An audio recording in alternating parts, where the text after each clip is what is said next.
Hi everyone, it's Ali from Forward Thinking. I'm here to break down some science concepts and hopefully facilitate your understanding. So today what we're going to be talking about is intermolecular forces, and to do that let's draw molecule A and B. Boom. Now the bonds I'm highlighting at the moment, these are the intramolecular bonds. And these include the ionic bonds, covalent bonds, polar covalent bonds, and metallic bonds. We'll explain how all of them work, but in different videos. Today, we're going to be focusing on the forces which actually hold the molecules together. So that's these forces here. And those forces include London dispersion forces, also known as van der Waals forces, dipole to dipole interactions, and hydrogen bonding. So let's go through the mechanics of each one and try and understand a little bit more. So first up we have London dispersion forces. Now these are very weak intermolecular forces which exist between all atoms and molecules. So let's look a little bit more about the mechanics of London dispersion forces and how they arise. So electrons are really fast moving subatomic particles, and because they're moving so fast, you can never really say they're in any one place at any one time. All you can say is, you have an electron probability of being in a spot at a given time. And so because of this constant movement of electrons, what you can get is maybe more of the electrons going to one side and staying there, leaving the other side a little bit electron deficient, making one side slightly negatively charged and the other side slightly positively charged. Now, that is a dipole there.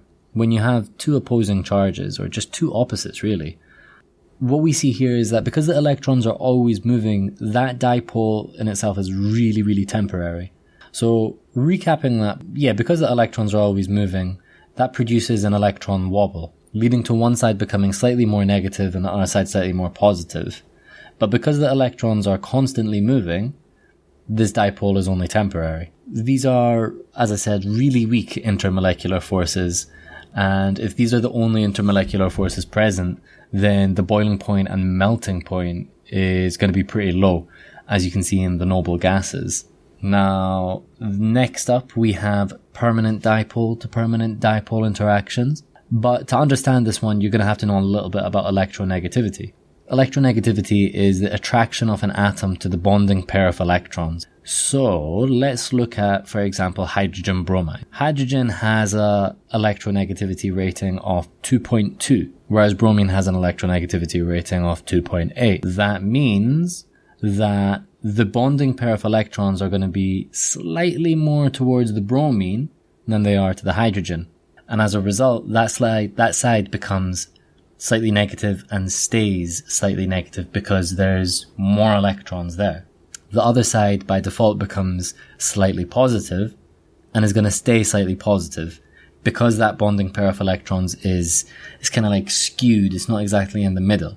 Now, that dipole is a permanent dipole, and a stronger intermolecular force will be present than if there were just van der Waals forces. So if you look at a molecule that has polar, it's a polar molecule and it has these permanent dipole to permanent dipole interactions, what you'll see is that there's going to be more energy is going to be required to actually split these molecules apart. And that's going to result in a higher boiling point and a higher melting point. Now, lastly, the one we want to talk about is hydrogen bonding.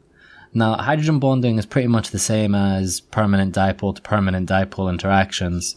Is slightly different, or slightly specific, I should say, in the sense that it is between hydrogen and nitrogen oxygen or fluorine, NOF, or as I call it, HNOF. Now, these elements, nitrogen, oxygen, and fluorine, are elements which have super high electronegativities. And the reason they have super high electronegativities is because if you look at where they are on the periodic table, they are right here, and they have a high number of protons in their nuclei and one shell of electrons, and so a very small electron shielding effect. So this combination of high protons in the nucleus and very few electrons surrounding that nucleus So yeah, so because the hydrogen bonding is only exhibited between hydrogen and either nitrogen, oxygen, or fluorine, is slightly different, it's slightly stronger than normal permanent dipole interactions, and so it gives rise to some specific unique properties when they're actually found. Okay guys, thank you very much for tuning in. I hope this video has helped you guys understand a little bit more about intermolecular forces.